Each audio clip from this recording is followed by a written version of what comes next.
기후변화로부터 나도 지키고 가족도 지키는 부자 아빠 살아남는 아빠.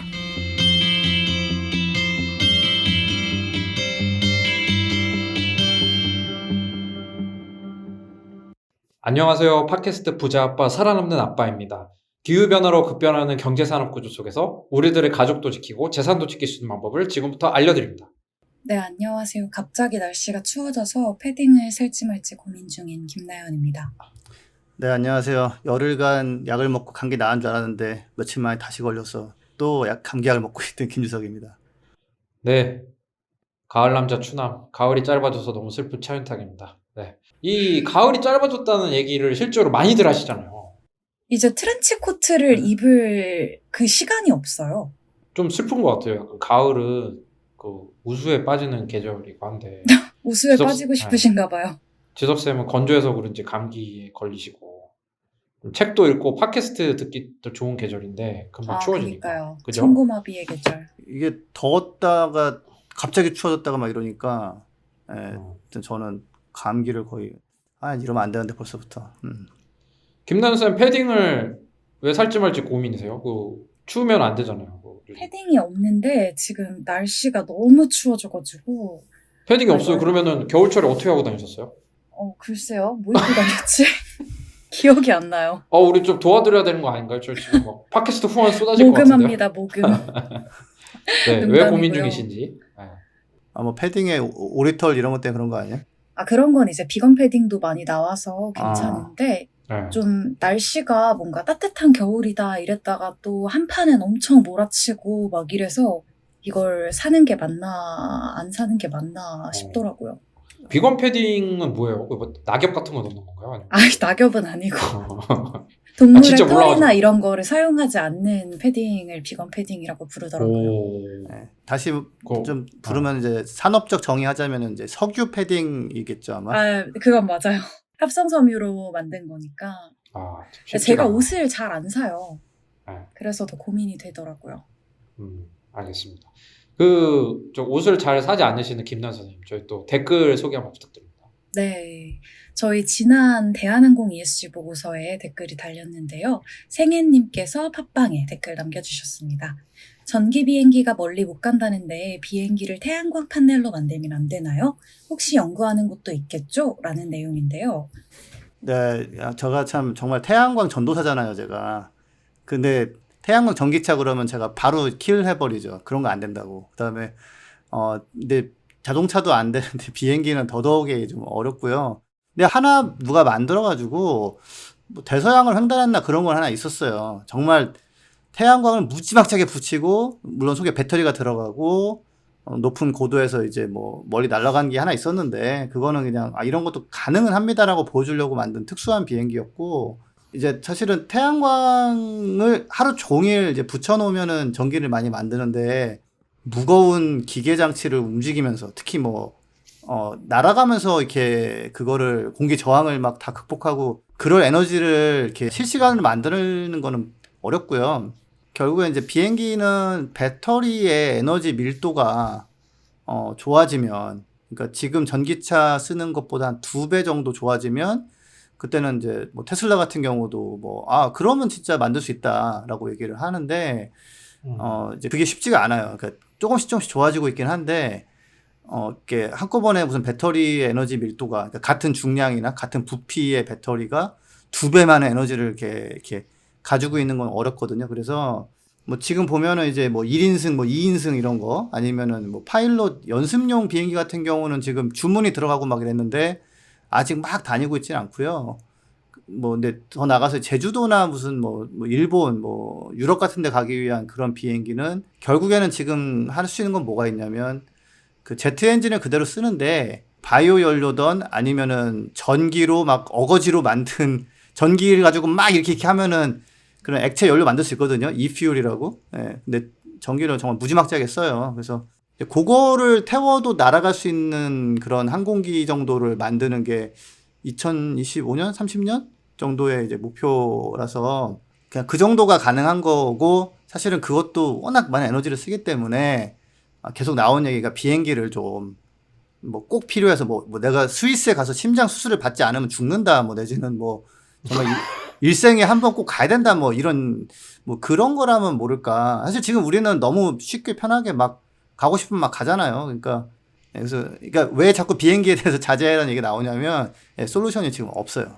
없고 그나마 이제 배터리가 정말 뭐 어느 누군가가 이렇게 하니까 뭐 3배 좋아졌어요. 뭐 2배 좋아졌어요. 이렇게 되면은 그때는 이제 전기 비행기가 나올 수는 있는데 그거는 조금 꿈 같은 얘기다. 그러니까 저는 얘기하는 것 중에 하나가 그거 나오걸랑 가세요. 그러면 그거 나오기 전에는 좀 가까운 거리에서 모험을 하셔라라고 이제 권합니다. 아무튼 그래서 태양광 비행기라는 거는 좀 태양광 전기차도 안 되는데요. 뭐 지금 그러니까 이상입니다.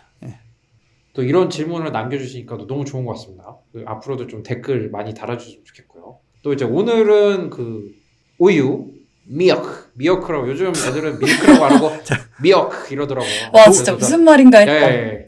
하루도 우유가 안 들어간 음식을 안 먹는 날이 드물 정도로 우유를 진짜 많이 먹는데 우유 업계에서는 탄소 배출을 어떻게 준비하고 있는지 ESG 리포트 한번 뜯어볼 거고요. 또 그 앞서서 또 전기차 소식 한번 들어볼 수 있도록 하겠습니다. 그러면 전하는 말씀 듣고 본격적으로 찾아오도록 하겠습니다.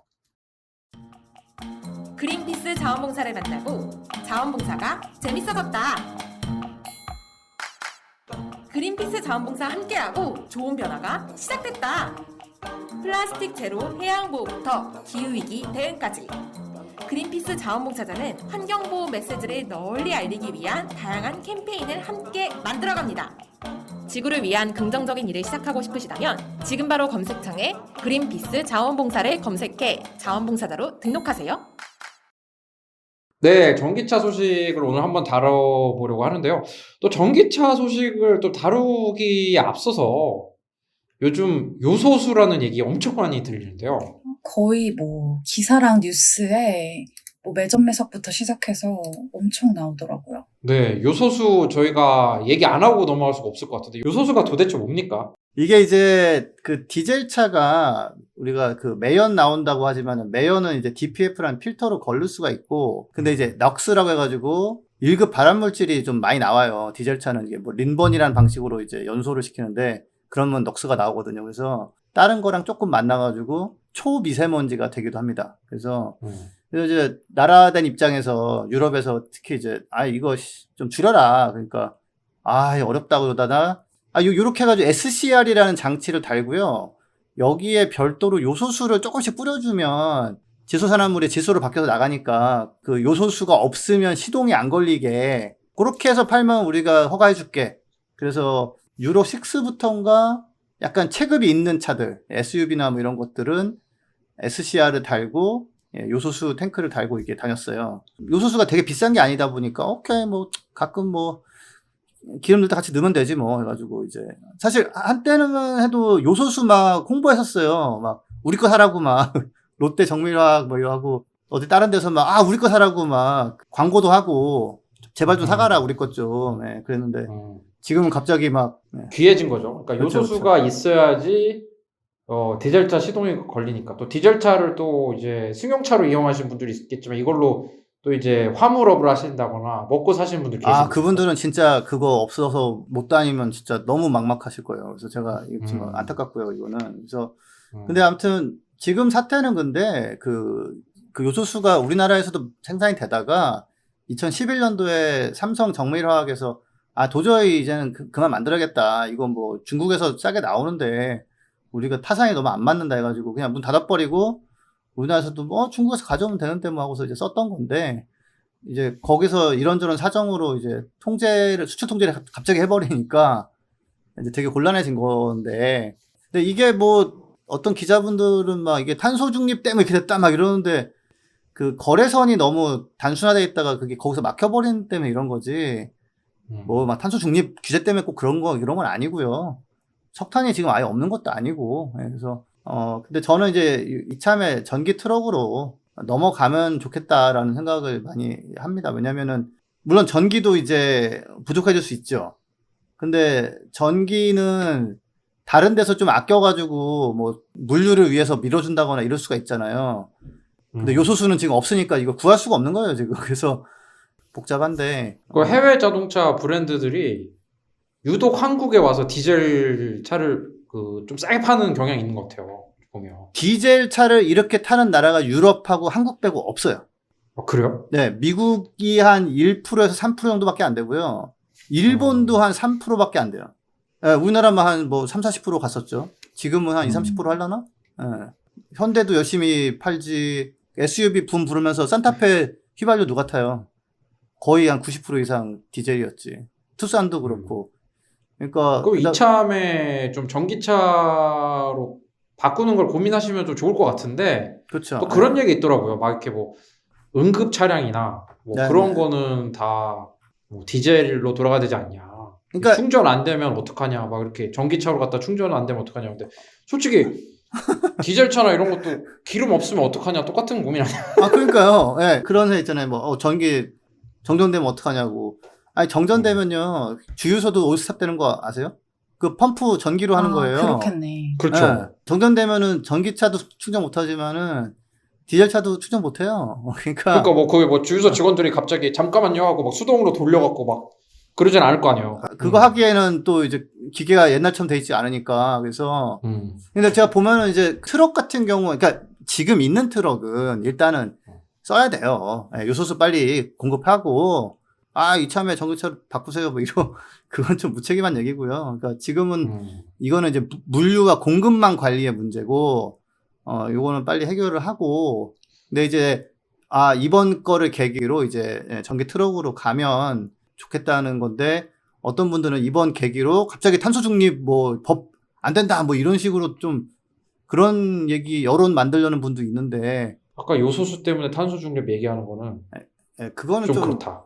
평소에 자기가 좀 마뜩지 않아가지고 이제 그런 분인 것 같고 재밌는 건 이게 트럭을 만드는 회사가 그렇게 많지 않거든요. 현대도 만들지만 뭐 벤츠, 만, 볼보 이런 데서 많이 만드는데 제가 그 오랜만에 이제 볼보 홈페이지 가보니까 거기 이제 그 트럭 그 홈페이지에 레디 셋 고 일렉트릭 해가지고 전기 트럭 5개를 이제 같이 해놓고 사진 찍어놓고 풀 레인지 올 레디 막 이러면서 다 준비됐다 뭐 하면서 여러 가지 용도로 지금 한 6가지 정도를 지금 팔고 있더라고요. 그래서 이런 대란이 또 일어나면 안 되겠지만 만약에 이렇게 또 왔을 때 한 절반의 트럭은 전기다.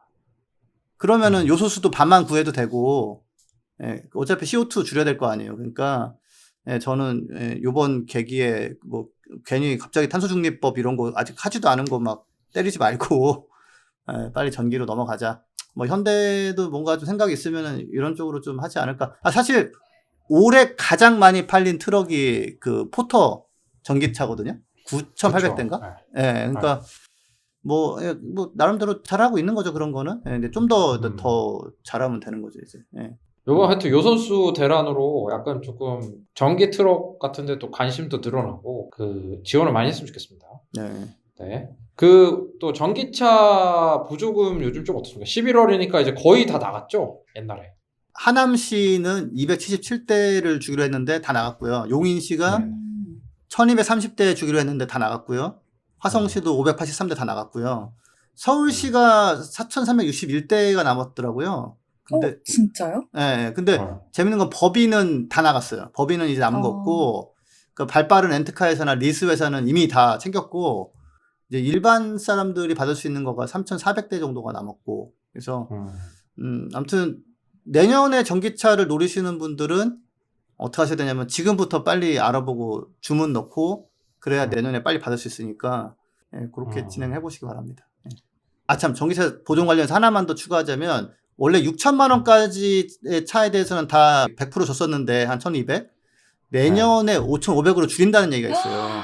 예. 설마. 예, 그래서 내가 좋아하는 차가 뭐 5,700만 원인데 내년에 전기차 뭐 보조금 100% 받아야지. 네, 안 될 수 있습니다, 여러분. 네.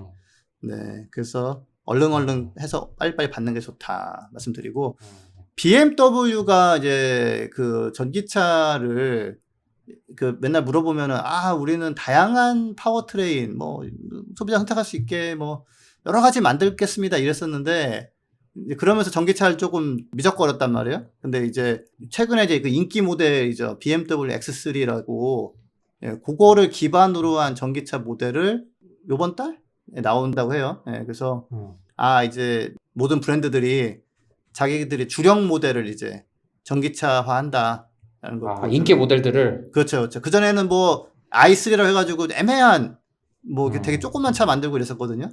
근데 네. 이제는 이제 주력 모델로 가는 거죠. X3가 좀 덜 팔려도 어쩔 수 없다. 전기로 가자. 이렇게 되는 걸 보여주는 거고요. 폭스바겐 CEO가 그래도 전기차 전환을 좀 잘하려고 되게 열심히 하고 있는데 최근에 네. 이제 전기차로 빨리 전환해서 전기차 판매량을 늘리지 못하면 우리가 직원을 한 3만 명 줄여야 될 수도 있다 이런 말 했었는데 노조원들 난리가 나가지고 바꾸려는 그 CEO와 그 변화에 대해서 좀 거부감이 있는 노조원들의 갈등이 좀 있는데. 근데 빠르게 하지 못하는 이유가 뭐예요? 이게 반도체 문제예요? 아니면 뭐? 일단은 그 자동차 회사에서 일하는 사람 입장에서는 전기차로 바꾸면 생산 라인도 바뀌고 엔진 조립이나 그런 변속기 조립 같은 거 다 없어지기 때문에 일자리가 줄어들 수밖에 없어요. 엔진 안 쓰게 되니까 이제 모터만 쓰게 되니까. 그렇죠. 그러니까 몇 명은 뭐 여기 가서 전기 모터 조립해 뭐 이렇게 할 수 있지만은 뭐 다는 못 가요. 예, 그러니까 근데 이제 폭스바겐 CEO는 우리가 빨리 전기차 선점해가지고 계속 돌리자 이런 거였는데 뭐 어쨌거나 노조원들은 좀 불만이 지금 뭐 3만 명 없애겠다는 얘기냐 뭐 이러면서 약간 좀 한판 붙었어요 지금. 그래서 아니 이게 뭐 CEO가 그냥 생각 없이 얘기했네. 3만 명 일자리 없어진다고. 하여튼 뭐 좋게 되고 있지는 않아요 지금. 불신임 투표합니다 지금. 이게 남 얘기 같지만 사실 우리나라도 자동차 생산국이잖아요. 자동차 회사도. 그럼요. 많이 만들죠. 자동차 회사에 또 그 경제 규모라든지 종사하고 계신 분들 많으니까. 그런 거 저는 정말 그 생각 많이 들었는데 생즉생 사즉사 뭐 그래서 그러니까 엔진차 완전 없앨 각오로 덤벼서 전기차를 바꾸면은 그래도 회사가 유지가 될 텐데 안 그랬다가는 뭐 3만 명이 아니라 5만 명 뭐 한 10만 명 없어질 수 있는데 그게 이게 다른 회사가 전기차를 빨리 전환해가지고 그 회사가 이득을 얻게 되면 이제 폭스바겐 같은 그렇죠. 전통적인 데들은 네. 이제 점유율도 뺏기고 그죠? 네. 버티다가 어느 순간 확 무너질 수 있는 거죠. 그래서 그러지 말고 빨리 바꾸자라는 얘기였는데 이제 노조원들은 뭐 자르겠다는 얘기냐 하면서 이제 하여튼 그런 상황이 있고요. 마지막으로 하나 되게 바람직한 제도를 제가 찾은 게 있어가지고 네. 그 런던에서 운행하는 그 우버가 클린 에어피라고 해가지고 1km 주행할 때 한 30원씩 적립하는 프로그램을 돌렸대요. 일단 30원씩 1km에 30원씩 네. 적립해가지고 그 2,200억 정도를 모았는데 그걸로 뭐를 하냐면은 나 전기차 바꾸고 싶어 라고 신청하는 우버 드라이버들한테 전기차 살 때 보조를 해주는 거예요. 오. 네, 그래서 이미 4,000명이 이걸 받았대요. 저런 식으로 모아가지고 저렇게 바꾸는 게 정말 바람직하다. 그러니까 우버라는 게 차량 공유 서비스를 하는 건데 거기 일하는 드라이버 확보도 중요하고 차량 공유 시스템에서 또 탄소 배출하는 거에 대한 또 책임이 있으니까. 그렇죠. 그러면 드라이버들이 운영하는 비용의 일부를 해서 전기차 단체 구매를 하는데 싸게 살 수 있게 해주겠다. 그 우버는 하루에도 굉장히 많이 돌아야 다닐 거 아니에요. 그러니까 그렇죠. 야 저렇게 그 좋은 협업인 거죠. 드라이버들도 오케이 30원씩 걷어 뭐 하고 동의해주고 나중에 이제 신청해가지고 자기가 그런 모는 차를 전기차를 바꿀 수 있게 하고 그래서 이런 거 우리나라 빨리 좀 참고해서 하시면 좋겠습니다. 예. 전기차 전환을 위해서 기업이 할 수 있는 좋은 제도인 것 같습니다. 네. 오늘 전기차 소식 잘 들었습니다. 네. 준비해 주신 지수님 감사합니다. 네, 감사합니다. 네, 오늘 예고 드린 대로 오늘 우유 생산 업체들에 대한 이 ESG 리포트를 한번 보려고 하는데요. 오늘 한번 김지호 선생님이나 그 김나연 선생님 우유와 관련된 제품을 혹시 소비하셨습니까? 초콜릿. 빵에도 우유가 들어가고. 그렇죠. 저는 커피 마셨는데 그 밀크 커피를 마시면은 그것도 우유가 들어가고. 또 이제 버터. 네. 요거트도 그릭 요거트요. 그러니까 또 이제 뭐 아이들 같은 경우는 분유 뭐 이런 것도 이제 다 우유고. 그죠. 와, 우유를 떼고 살기가 좀 어려운 것 같아요. 그 김나연 선생님은 어렸을 때 그 초등학교에서 좀 우유 급식 같은 걸 좀 받아 먹었으니까. 했죠. 네. 우유 급식 했죠. 그 네. 수요일마다 색깔 있는 우유가 나오고. 그렇죠. 딸기 우유. 네, 아닐 때는 이제 흰 우유가 나와서 제티 타먹고 막 이랬었죠. 제티. 중요합니다, 제티. 우유가 우리가 좀 뗄래야 뗄 수가 없고 특히 이제 좀 식생활에 많은 그 부분을 차지하는데 그 탄소 배출에 미치는 영향, 지구에 미치는 영향에 대해서 논란이 많죠, 그죠? 그리고 네. 계속해서 얘기가 나오고 있기도 하죠. 우유가 나오려면은 우선은 젖소를 키워야 되는데, 젖소만 있으면 우유가 안 나오고요. 네. 젖소를 임신을 시켜서 출산을 시켜야 우유가 나옵니다. 예. 임신을 해야지 또 많이 나오는 거군요. 안 그러면 안 나와요. 예. 그러니까 이게 저도 예전에는 저렇게 얼룩무늬 네. 소는 그냥 우유가 나오나 보다 그랬는데 네. 아니더라고요. 강제로 임신을 시켜가지고 출산을 네. 시켜야 우유가 나와요. 예. 네. 그리고 이 우유를 생산하는 과정에서 탄소 배출이 왜 많이 되는 거죠? 일단은 소가 사기통이에요, 사기통. 그러니까 위가 4개예요. 그래서 네. 사실 풀을 뜯고도 이 에너지를 얻을 수 있는 것은 그 4개의 위를 통해서 이제 여러 번 처리해서 이렇게 에너지를 얻는 건데 그 과정에서 이제 네. 방구라고 보통 그러는데 방구보다는 이게 트림. 그래서 트름. 네. 트름으로 트름에서 95%가 그렇죠. 네. 그게 이제 그러니까 약간 발효되고 있는 상태에서 이제 그 가스화돼서 나오는 거죠. 그 식물성 물질이. 그래서 한 20년 동안은 대기 중에 메탄가스로 그대로 있는데 이산화탄소보다 86배 정도 더 센 온실가스예요. 예. 또 하나는 풀 뜯어먹는 소는 거의 없죠. 요새 보통 옥수수 사료나 그런 걸 먹이는데 젖소한테는 대두를 많이 먹인다고 그러더라고요. 예. 네. 근데 대두는 어디서 많이 나냐면 이제 넓은 땅에서 나는데 넓은 땅을 구하려니까 비싸니까 뭐 열대 우림 이런데 특히 아마존 이런데 가가지고 여기 좀 한번 밀면 콩 좀 나오나 해가지고 이제 싹 밀고 콩을 이제 키워가지고 젖소도 많이 먹인대요. 그래가지고 뭐 열대 우림 파괴까지 또 동반해 버리니까 그 엄청난 많은 환경 피해를 이제 하면서 만드는 것이 현실인 거죠. 예. 그 저는 너무 처음에 들었을 때 거짓말 같았던 게 아니 소가 트름을 한다고 해봤자 그게 얼마나 나오겠냐 이 생각했는데 사실은 이제 우리나라 말고 이제 미국이나 뭐 호주나 뭐 뉴질랜드 같은 데에서의 그 축산업 규모는 어마어마하죠. 우리랑 상상을 초월하는 규모라면서요. 그러니까 뭐 동네마다 소가 사람보다 많은 데가 그냥 흔하고 그다음에 또 이제 축산업이 약간 그 환경에 안 좋은 영향을 미치는 것이 또 많다면서요. 저는 어렸을 때 정말 저희 시골 가가지고 저희 삼촌이 소 데리고 가서 막 그 풀 먹이고 꼴이라고 그러죠. 그 소 먹이는 풀.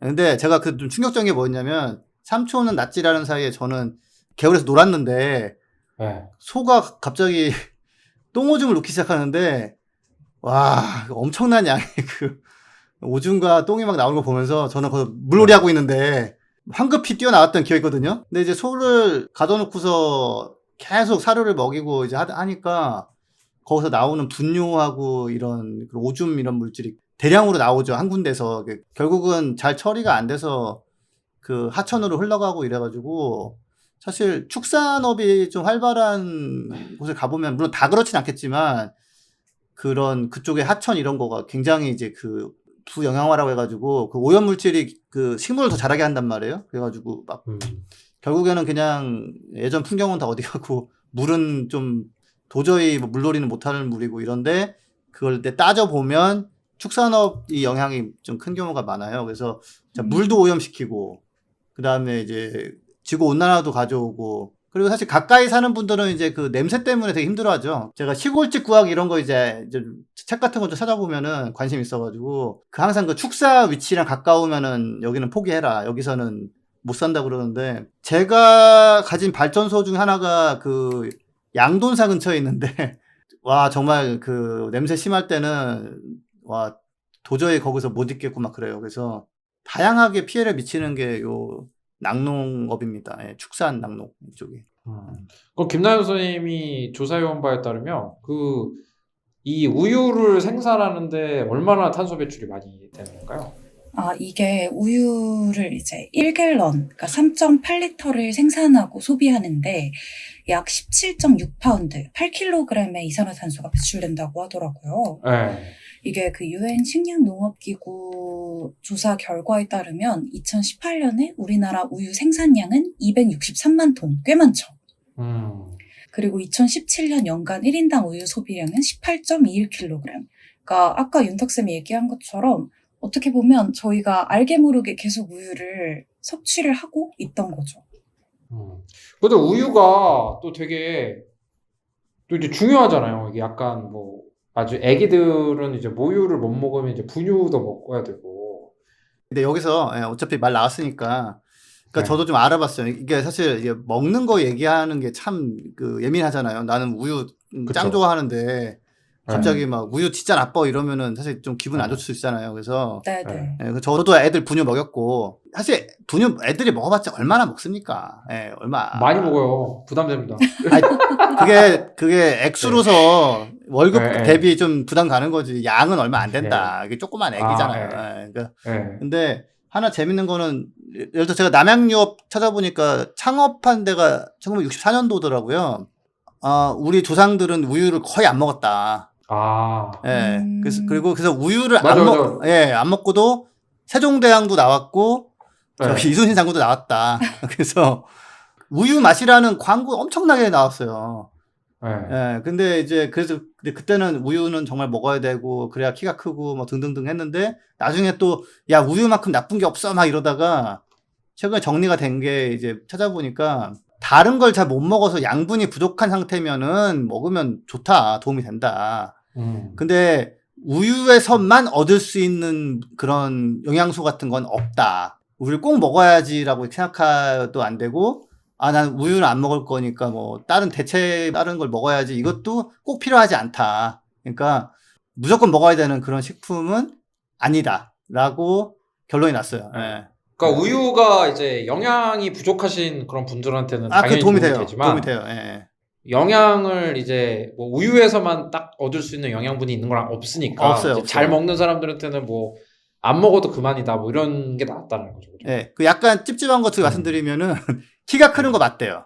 근데 뼈가 늘어나는 거잖아요.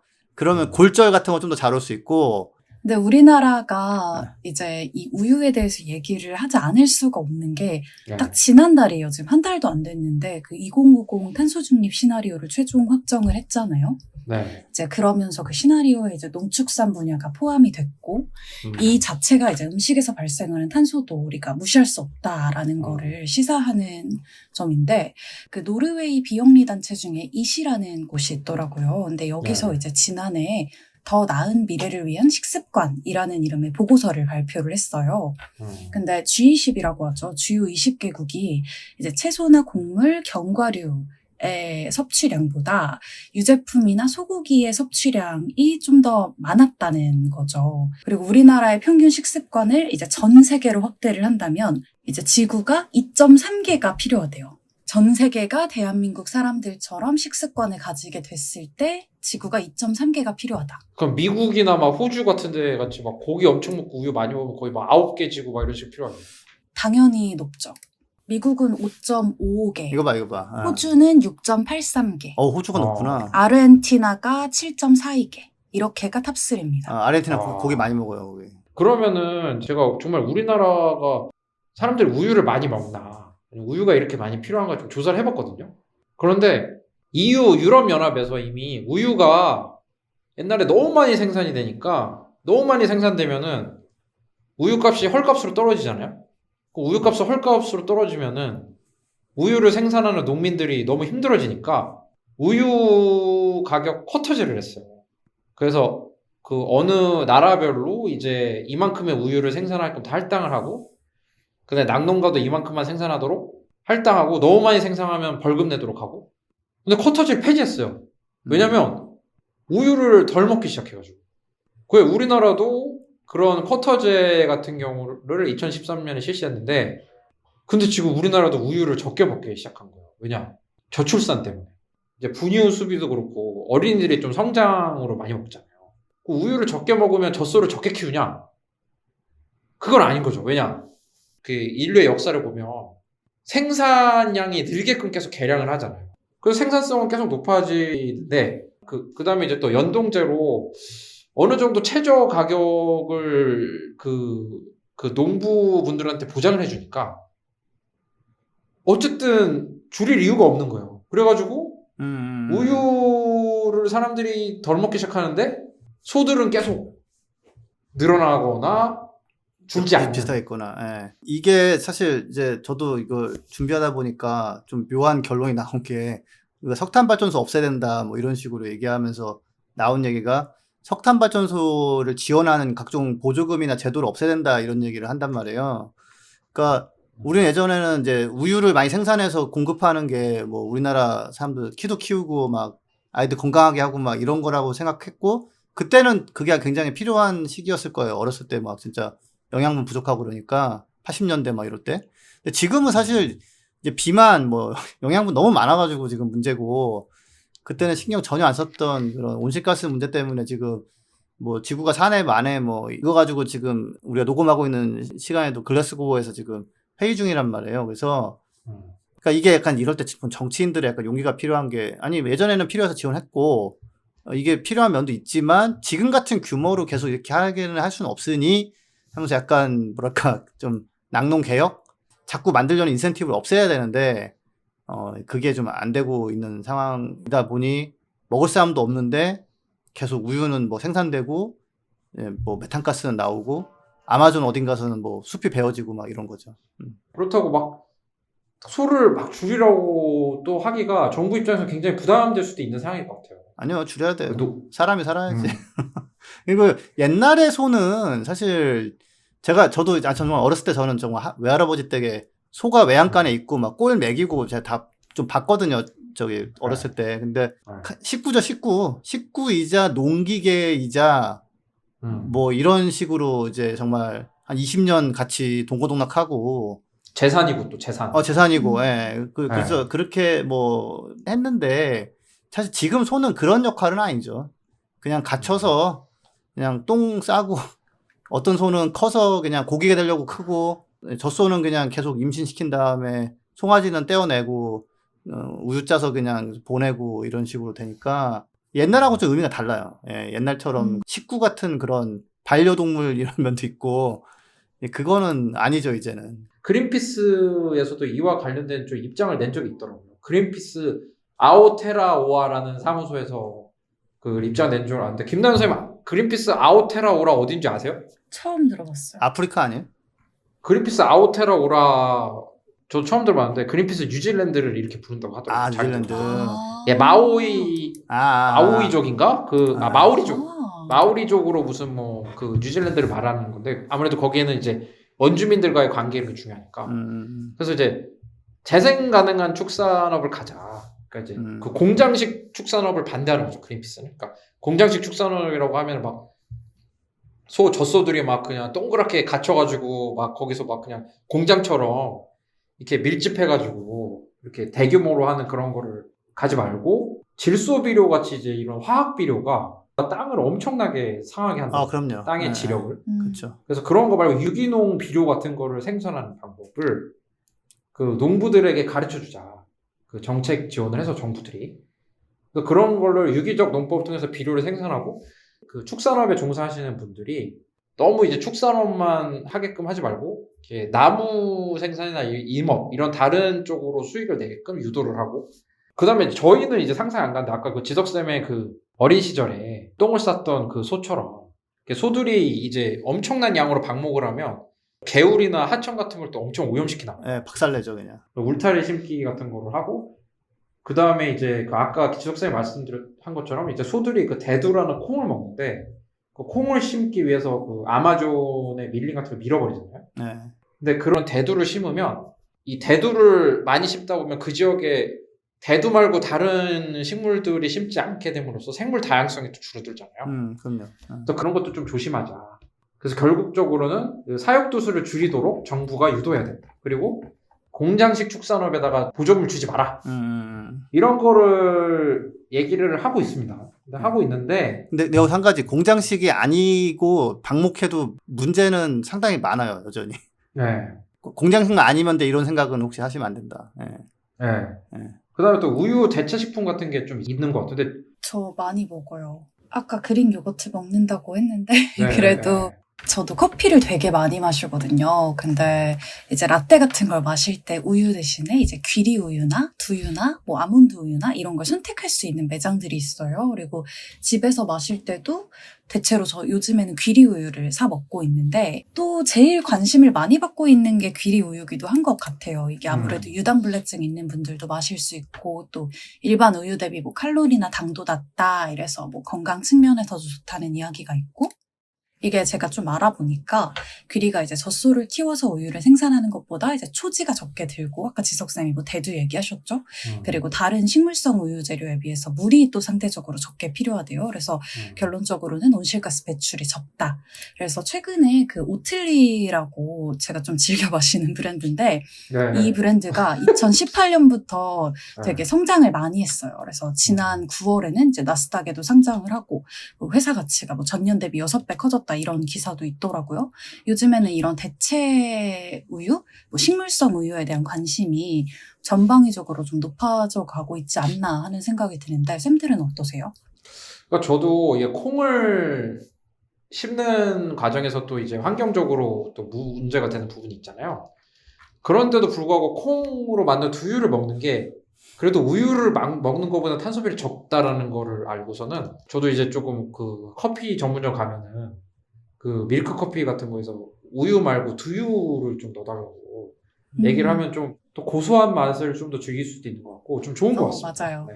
한 가지 재밌는 건 제가 영양분 같은 거 좀 알아본 바로 자, 귀리 우유에 있는 영양분은 다 귀리 안에 있기 때문에 그냥 귀리 먹으면 영양분에서는 똑같이 들어온다. 더 들어온다. 어떻게 보면. 그리고 사실 아몬드 우유 같은 게 사실 아몬드가 그 말라 비틀어진 게 무슨 우유가 나오냐. 뭐 짜면 나오긴 하는데 그냥 아몬드 먹으면 아몬드 우유에 있는 영양분 다 먹는다고 돼 있어요. 그래서 난 그래도 마시고 싶어 그러면은 이제 뭐 귀리 우유나 아몬드 우유는 소에서 나온 우유 대비는 괜찮은 대안인데 좀 더 나가면 아몬드 씹어 먹고 물 마시면 가공이 덜 되고 사실 그런 거 패키징 이런 뭐 그런 문제도 있죠. 예, 그것도 있고 그거 실어 나르는 때 그 뭐 디젤 트럭 요소수도 들어가야 되고 뭐 이런 것도 있고 그래서 근데 이제 뭐 아무것도 하지 말고 그냥 아무것도 씹어 먹고서 물 마시고 굴러라 이런 건 아닌데 영양분적으로는 그렇다. 그러니까 우유의 대안은 이제 다른 걸 먹는 걸 수도 있고 뭐 귀리 우유일 수도 있고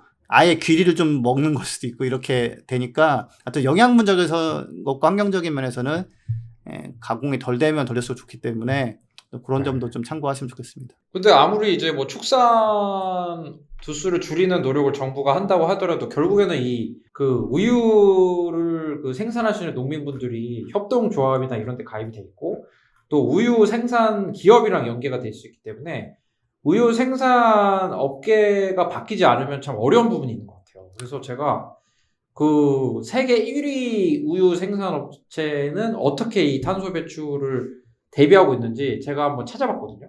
그 여러분들 우유 전 세계 1위 업체 혹시 어딘지 아세요? 당연한 거 아니에요? 단원 아니에요? 단원. 단원이라는 데인데 우리나라에도 진출해 있어요. 풀무원이라는 업체랑 같이 손을 잡고 풀무원 단원이라고 그 원래 돼 있었는데 원래는 이제 뭐 두산이랑도 진출하려고 하고 LG생건이랑도 진출하고 했다가 잘 안 돼서 다시 이제 그 풀무원 단원으로 한국에 진출했는데 2019년 기준으로 한 매출이 한 34조 원 정도 돼요. 우리 삼성전자가 이제 1년 매출이 240조 원인데 삼성전자는 워낙 크고 근데 이제 이게 이렇게 큰 회사인데 우유를 생산하다 보니까 아까 말한 토양 오염도 있지만 우유를 가공한 다음에 플라스틱에다가 포장해서 내잖아요.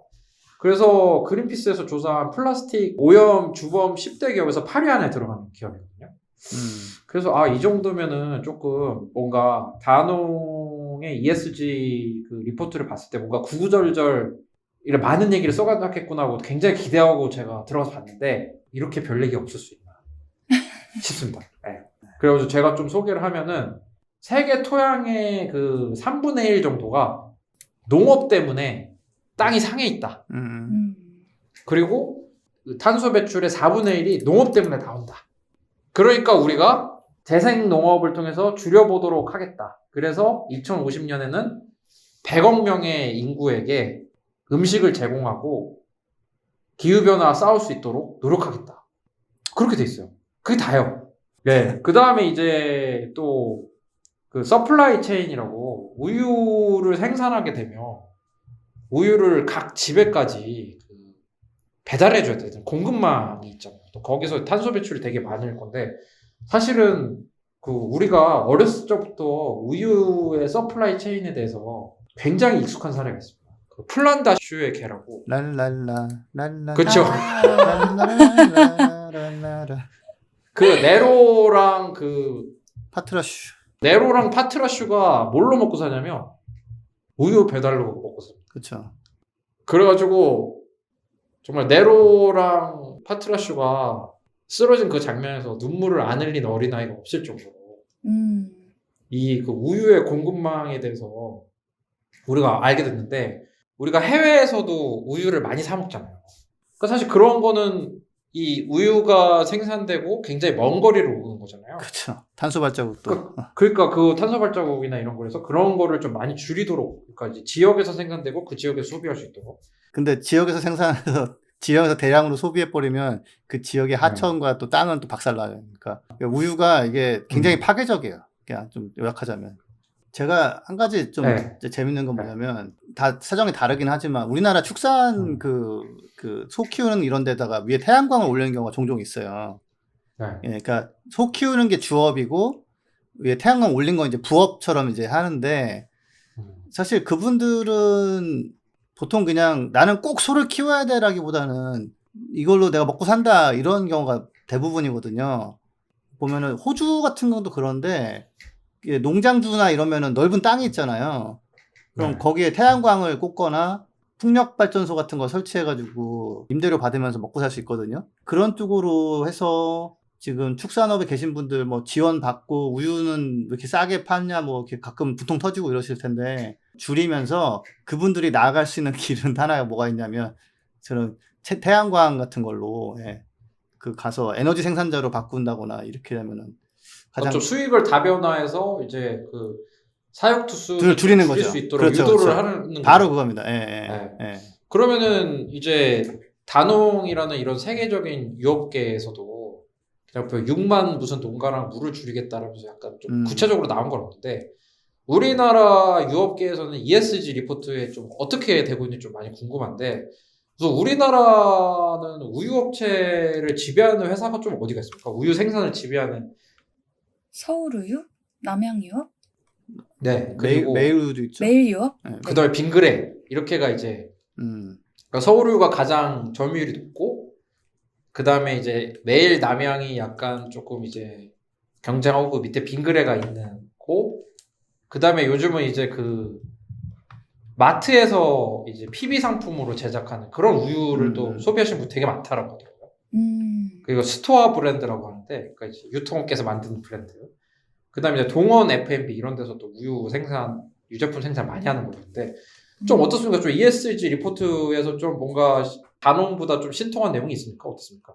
그래서 좀 찾아봤는데 좀 네네. 저희가 언급했던 그런 기업들을 위주로 아직 네. 안타깝게도 ESG 리포트를 직접적으로 낸 기업은 없더라고요. 다만 이제 지난 회차에서 얘기를 했었던 그 한국기업지배구조원이라는 곳에서 이 기업들에 대한 평가를 하기는 하는데 아무래도 본인들이 낸 보고서가 있어야 좀 저희가 뜯어보기가 좋지 않을까 하는 생각이 들었어요. 사실 뭐 남양유업 같은 데는 워낙에 좀 사회적으로 다르게도 이슈가 되고 있고 하고 그 다음에 유업계에서 좀 선제적으로 대응을 해가지고 그 농민들이랑 좀 협업을 할 수 있으면서 농민들도 이제 그 재생농업 같은 거를 유도할 수 있게끔 좀 도움을 주고 그런 식으로 좀 하는 게 좋지 않을까라는 생각이 듭니다. 예.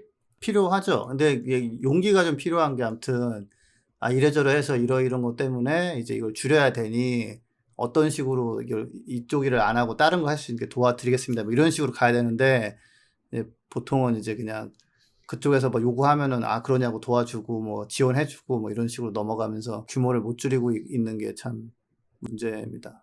오늘 우리가 생활 속에서 굉장히 자주 접하는 우유와 그 우유의 탄소 배출 그리고 기업들의 이제 그 탄소 배출을 위한 준비 형황 같은 거를 살짝 엿봤는데 아직은 좀 부족한 부분이 굉장히 많은 것 같아요. 그러니까 제가 이제 영국 사례를 찾아보니까 영국은 인구가 줄지도 않았어요. 저출산 그런 건 아직 문제가 아니거든요, 그쪽은. 근데 네. 그럼에도 불구하고 1974년 대비 최근까지 우유 소비량이 50%가 줄었어요.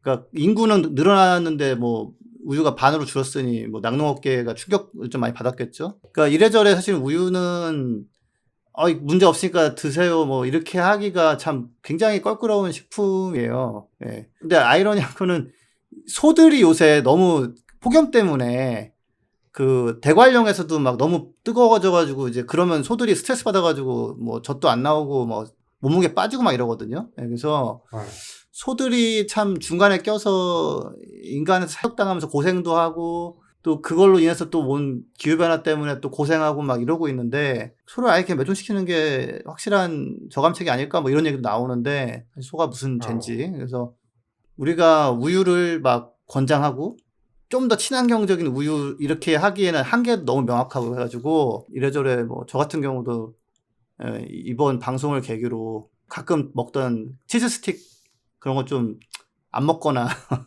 뭐 한번 건너뛰고 먹거나 아니면 그냥 정말 한번 안 먹어보거나 좀 그럴까 싶고요. 전 요거 들으신 분들은 꼭 먹어야 되는 그런 식품은 아니다. 대부분의 경우. 그래서 그것만 좀 기억하시면 좋을 것 같습니다. 네, 오늘 우유랑 유업계에 대해서 좀 전반적으로 다뤄봤는데요. 그럼 전하는 말씀 듣고 방송 마무리할 수 있도록 하겠습니다.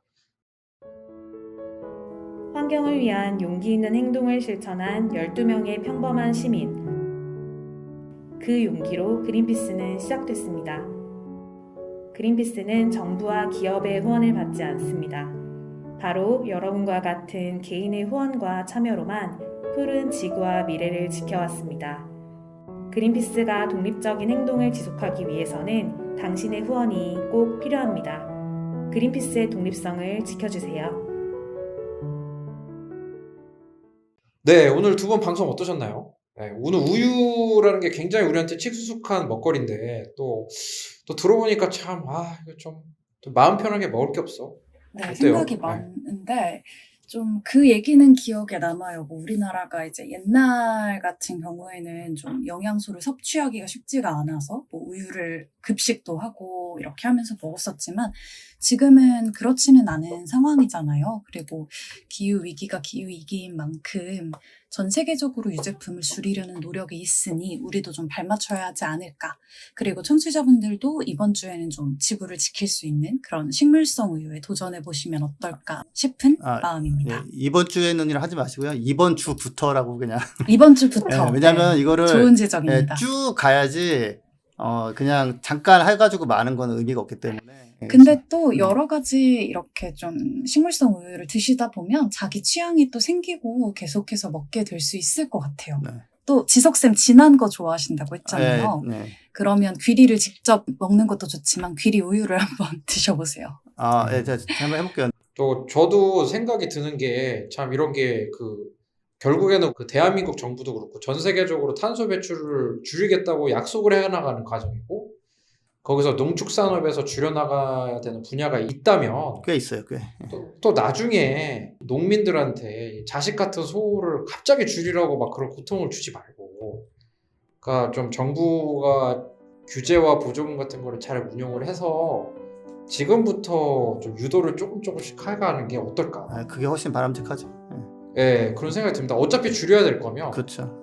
갑자기 갑자기 농민들한테 줄이라고 농민들도 자식 같은 소인데 어떻게 그게 되겠습니까?